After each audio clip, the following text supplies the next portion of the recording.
Hi, welcome back to my YouTube channel. I'm Linh from Vietnam. Chào mừng tất cả các bạn quay trở lại với kênh YouTube của Linh. Trong video ngày hôm nay, mình xin chia sẻ với mọi người 3 điều mình luôn luôn thực hiện để giảng dạy tiếng Anh trực tuyến hiệu quả.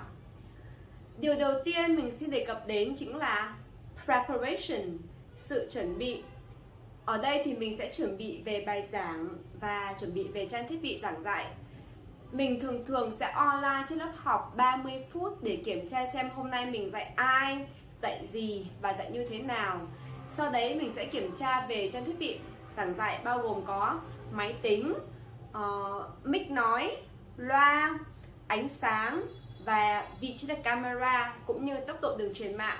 Ở đây thì mình đặc biệt chú trọng đến vị trí đặt camera, bởi vì mình tin rằng khi mà bạn đặt vị trí camera hợp lý thì nó sẽ tăng sự tương tác giữa giáo viên và học viên. Ví dụ như mọi người tưởng tượng là khi mà mình đặt camera không hợp lý thì nó chỉ show cho mình mỗi nửa khuôn mặt này, hoặc là show cho mình mỗi một phần mặt của mình thôi. Như vậy nó sẽ không được đẹp, đúng không? Hoặc là khi mà mình ngồi chỗ tối quá thì nhìn sẽ không được sáng màn hình cho lắm và sẽ không tạo thiện cảm với học viên.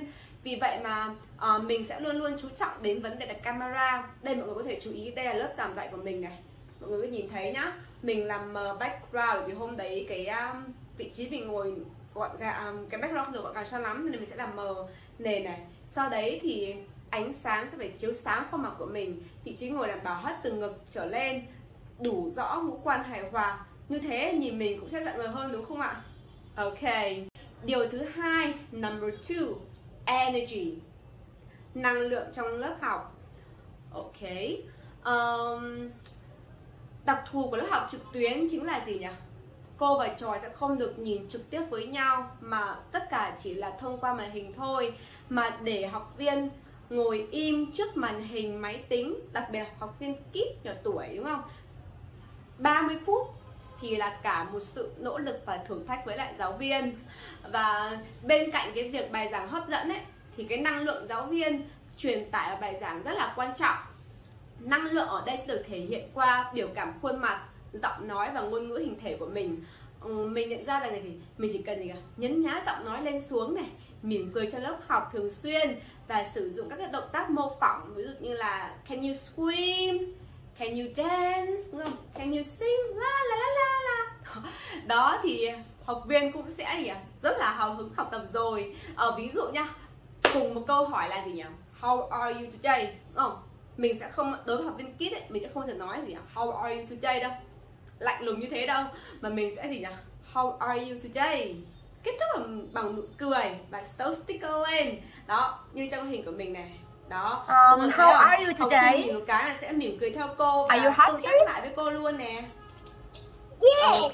Còn đối với học người lớn thì mình sẽ không thể làm still sticker hay là kiểu múa máy chân tay như thế được, nhưng mà cái việc mỉm cười cho lớp học mình vẫn vẫn giữ nguyên. Ví dụ mình sẽ hỏi rằng là gì nhỉ? Hi, welcome back or welcome to my English class. My name is Linh. What's your name? How are you today? Đó, đúng không? Cái sự gì nhỉ? Cái biểu cảm khuôn mặt rất là quan trọng. Nhấn nhá giọng nói rất là quan trọng. Và điều cuối cùng mình muốn đề cập chính là flexibility, sự linh động, linh hoạt. Ở cái phần chuẩn bị giảng dạy, đúng không? Mình sẽ chuẩn bị soạn giáo án. Đối với lại một số bạn cẩn thận thì sẽ soạn giáo án lên rõ từng chi tiết, từng hoạt động, phân bổ bao nhiêu phút từng hoạt động một. Rất là quan trọng và rất là chính xác. Tuy nhiên, thực tế thì học sinh lại không ai giống ai cả. Mỗi một học sinh ấy sẽ có một khả năng tiếp thu, khả năng tập trung khác nhau. Vì vậy mà gì nhỉ? Việc mình cần làm là bám sát mục tiêu bài giảng, nhưng việc mình có thể thay đổi chính là sự phân bổ thời gian giữa mỗi hoạt động và cách sắp xếp mỗi hoạt động trong lớp. Ví dụ như là khi mình giảng dạy học viên trẻ nhỏ mà mình thấy rằng là phải hết hoạt động này thì mới chuyển sang hoạt động game, đúng không? Hoặc hết 2 hoạt động mới được có game. Nhưng mà gì nhỉ?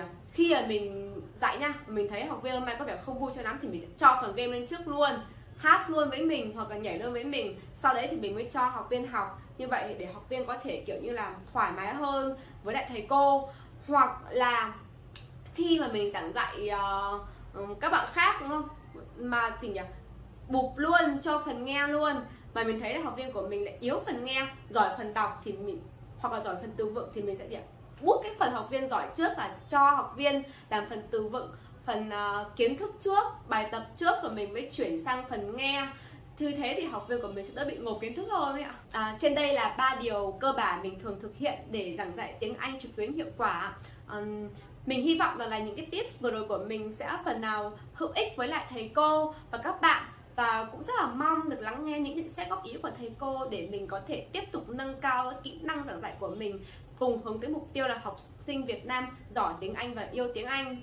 Thank you so much for listening and see ya. Bye bye.